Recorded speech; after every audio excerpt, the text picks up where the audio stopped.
Hi, everybody in HDEC 102. It's Patricia. We're heading into the last weeks. Classes officially end at Northern Lights College on the 2nd of December. That's the end of our active classes. And that's when I'd like to see everything in my hands. If I don't see everything in my hands by December 2nd, or if you don't see that as a reality for December 2nd, then we need to have a conversation about how we can make that a reality. I've opened the final conversation for our Healthy Children piece, and that's the Monday in Lalique. So the final discussion is open. It's again free to choose the scenario that works for you, that you really want to spend some time talking about. We've got Gwen and her staff talking about the fact that how adults' impressions of foods and uses of foods can be looking at what they're doing.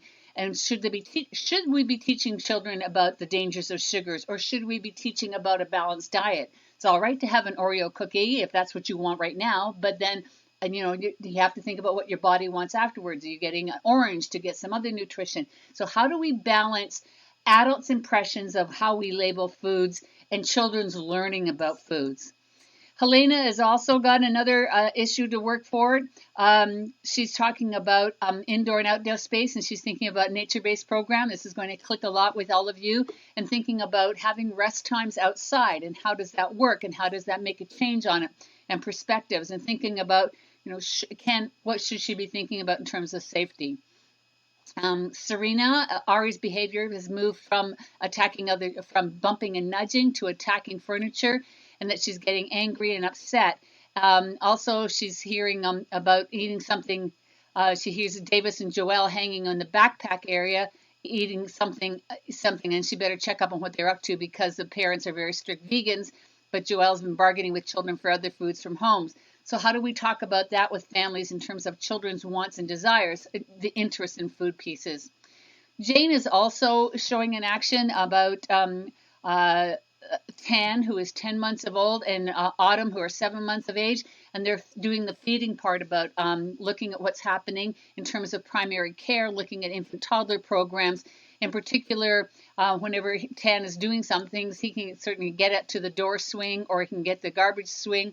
So how does he move them around in terms of how they return to feeding Autumn, and that Tam is on the bed back to the garbage can? So again, thinking about safety in spaces and thinking about environments in spaces. Lily's got a few things on the go now, and she's got some excellent pieces to look at: the appetite for play, child safety, and common illnesses. But take a look at that she'd sorted them all out. Just a role of the early childhood educator in diagnosis. And I know we've been having that discussion a lot around the lice conversation, but again, around the whole idea around illnesses and what does she need to say, even though she's sorted them out. She was just probably saying it's a really good idea to see a healthcare professional and check it out. But how can the early care and learning be more of an awareness factor and work as a network professionals in order to help families sort of guide their way through common childhood illnesses? Abby was wondering about food again. So another one about food, and Abby sort of thinking about what's happening in terms of the Indigenous children's families and access to traditional foods. Gil is also looking about asking for workshops on emergency and how to teach children about emergency purposes without scaring them about things. So how do we prepare children for these unsettling moments in time, because they're unsettling for adults? So how do we prepare children for that? So the discussions are open for these scenarios. Choose one that works for you to have a conversation about. While it's wonderful if everybody joins in all the conversations, let's be realistic with ourselves and what we can balance. And by all means, any of these scenarios are also very usable for working in the Healthy Children's Guidebook and finishing up the reference guidebook piece of it. I also want to address the fact that we are coming into the last piece of the course, and I wanted to get the last module up and going as well. And that's our final one on Be Kind, Be Safe, Be Well. And you know what? Written long before Dr. Bonnie Henry certainly looked at that part of it, but I'm glad that we're able to mimic those pieces as well. So when we think about the whole course, and I'll go through this again next week, but just for a heads up for those of you who are ready to move into the final words on it as well, that we've been all working about all the visits and sort of in terms of Anis had working on the pedagogical work, no clue where it would take it. Through all the visits, he was astounded about the program staff willingness to engage in the bigger ideas in early care and learning, and willing to challenge some thinking, ideas, and concepts. And he thought about it, we shouldn't be astounded. So people that are taking courses and are working in their profession see what's happening in the field and are more than willing to sort of think about different ways to do the business. Wasabi was also completing her part of it and thought about everything that they'd done this year in terms of the Urban 95 project, looking at the appetite to play, looking at the health authority resources as well.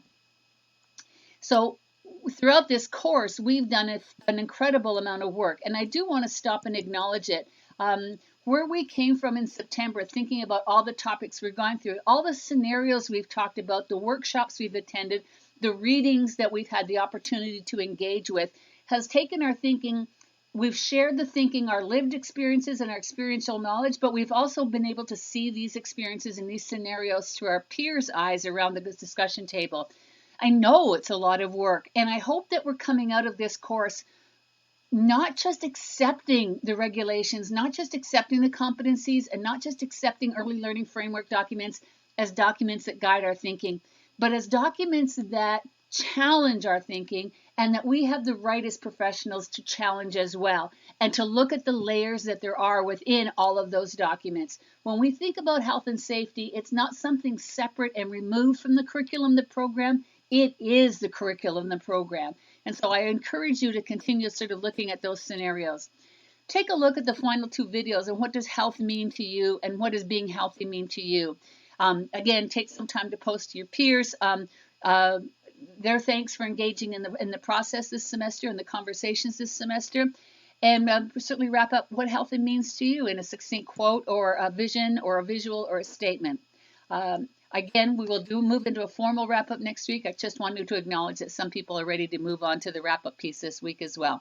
So thanks, everybody. Remember, get the child abuse workshop completed, get your final reference guide section completed, and that should wrap us up for the course. I try to enter grades as quickly as I can after the end of active classes.